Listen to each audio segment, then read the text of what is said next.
Alright, so your favorite AI tools might have some hidden superpowers that can be used to perform some really cool and interesting image editings that otherwise can only be done via Photoshop or Canva. So in this video, I'll show some examples of really cool image editing or modification that you can do using your favorite AI tools. It could be Gemini or perhaps Claude, ChatGPT, or even Perplexity AI. So with that being said, let me show you some examples that you can try. So the first example is a simple image upscaling using Perplexity AI. And by the way, I'll show you the prompts in the description down below, and also these are just some examples, and I intentionally use each use case on a different AI tool. Like I will demonstrate some examples on ChatGPT, some on Claude, some on Perplexity, etc. But basically, I just want to show you that these use cases mostly can be done using some popular AI tools. So they're not limited to just Perplexity or Claude or ChatGPT. I think you can also use them on Kimi AI, on Qwen AI, Mistral, etc. So again, you can treat this video as some inspirational use cases that you can do on most popular AI tools out there.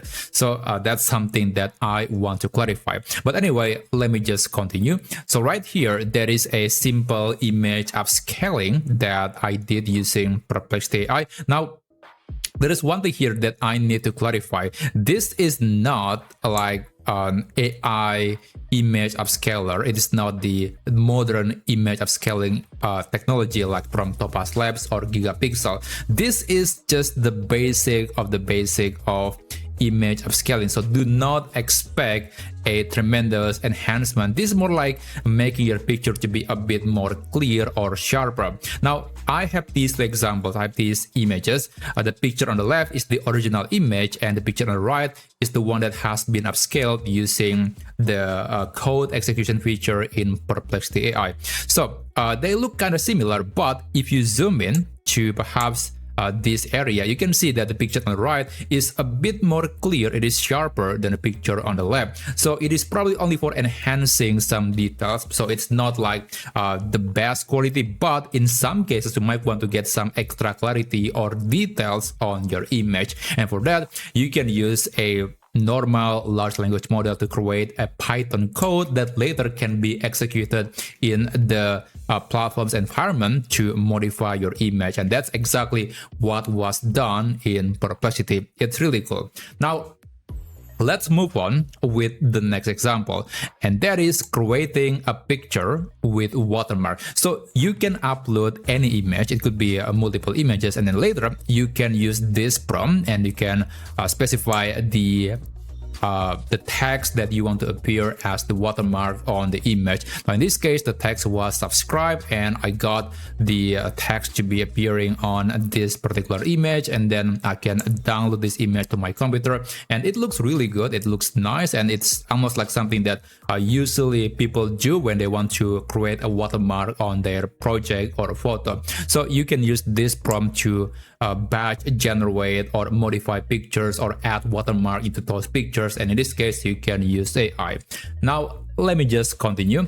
The next thing is pretty cool. You can create a social media post about quote or perhaps some motivational message that later you can post on your Instagram or TikTok account. So this one was created using ChatGPT, and this is the prompt that I use. It's very simple. I use this prompt, and then I can specify the message that I want to appear on the picture. And of course, you might want to upload some image. Now, to be fair, you can use ChatGPT image generation model to do something like this, but it is going to be a lot slower. It is also going to be more expensive because it is basically just an image model, whereas this method is basically programmatic. It is using a code to put that text into the image, so it's going to be significantly faster. It is cheaper, and also it is not going to hallucinate like the typical image model. So this is, in a way, can be quite more reliable than your basic image model. And again, you can do this no matter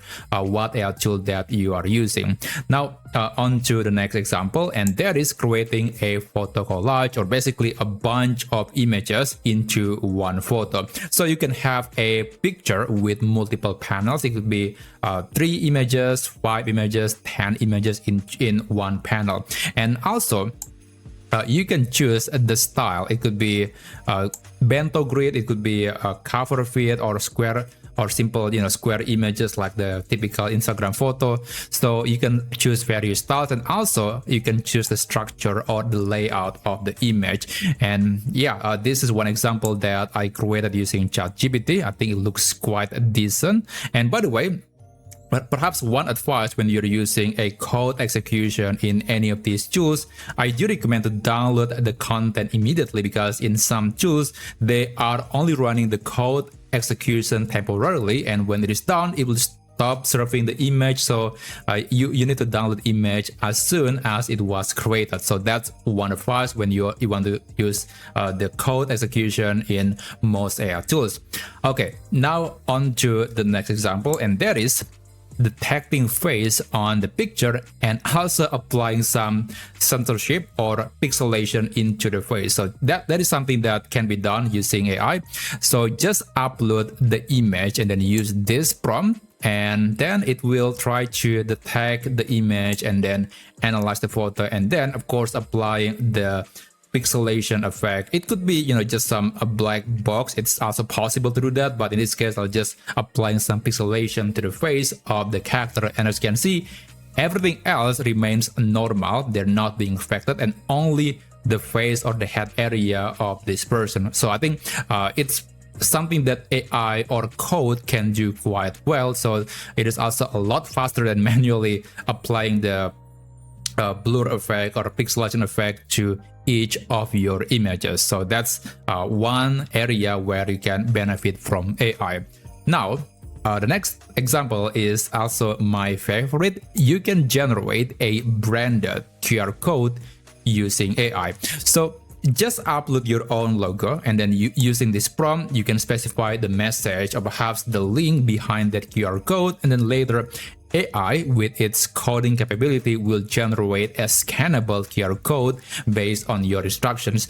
And this is fully scannable. I mean, I can just right click on this image and then using the built-in Google Lens on Chrome, and you'll see that it should show the message behind that particular code.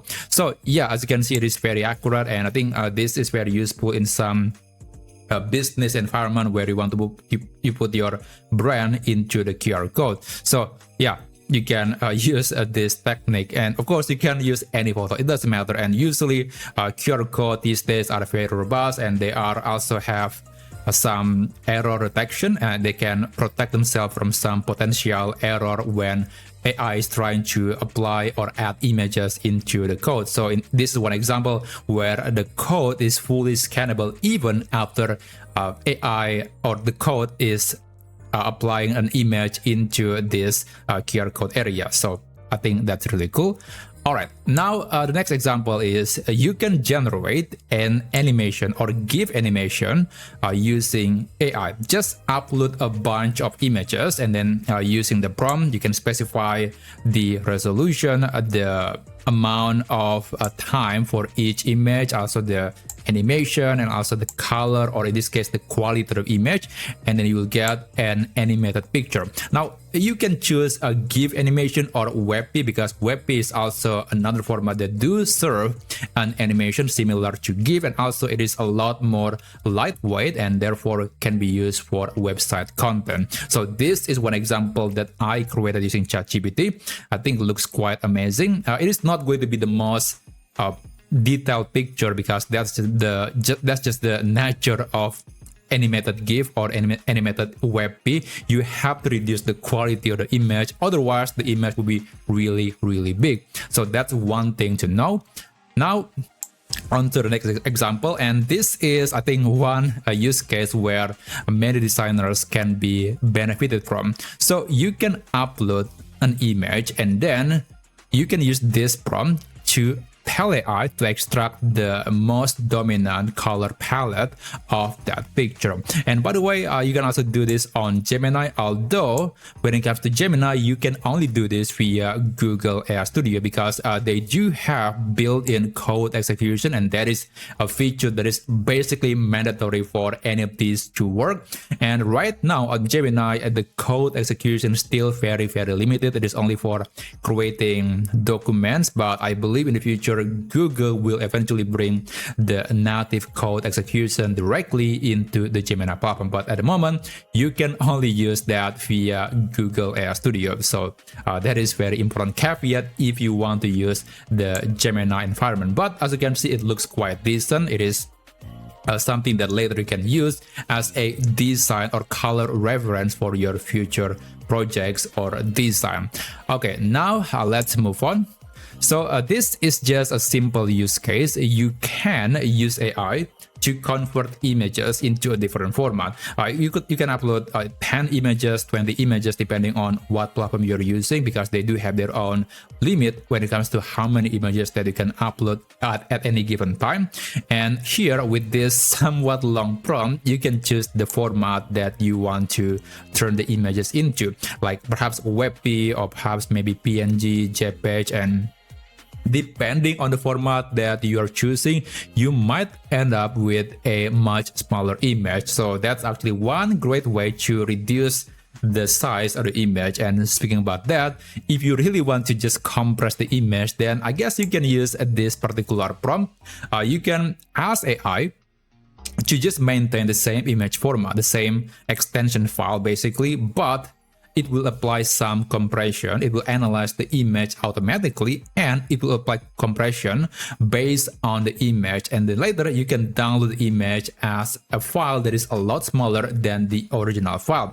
So if you really want to use AI to compress your images, then this is the prompt that you can use. Now, the next example is if you want to get some information about your images, your audio file, your documents, then you can extract the metadata. This is especially important for images because it will reveal some info, like perhaps what camera lens that were used, what is the location of the photo, what is the color mode, what is the pixel density, and sometimes these pieces of information can be very useful when you want to do something with that image, especially for image editing or modification. So yeah, that is also something that you can do with AI.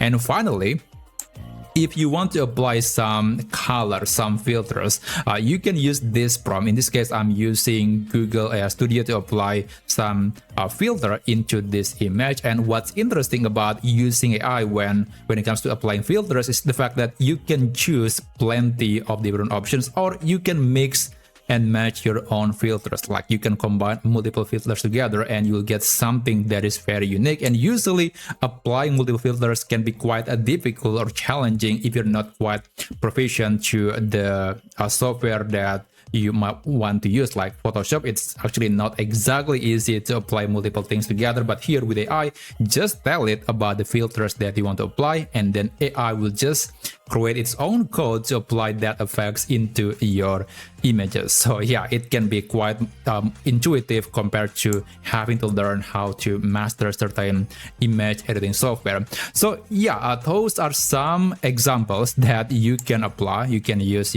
on your favorite AI tools. And again, this video, these examples should be treated as inspirational use cases because there are many things that you can do. They're not limited to just these examples. You can use AI to bulk edit your image, like perhaps rotating the image, compressing the image, or cropping the images, or making it blurry or making it sharper. It's really up to you.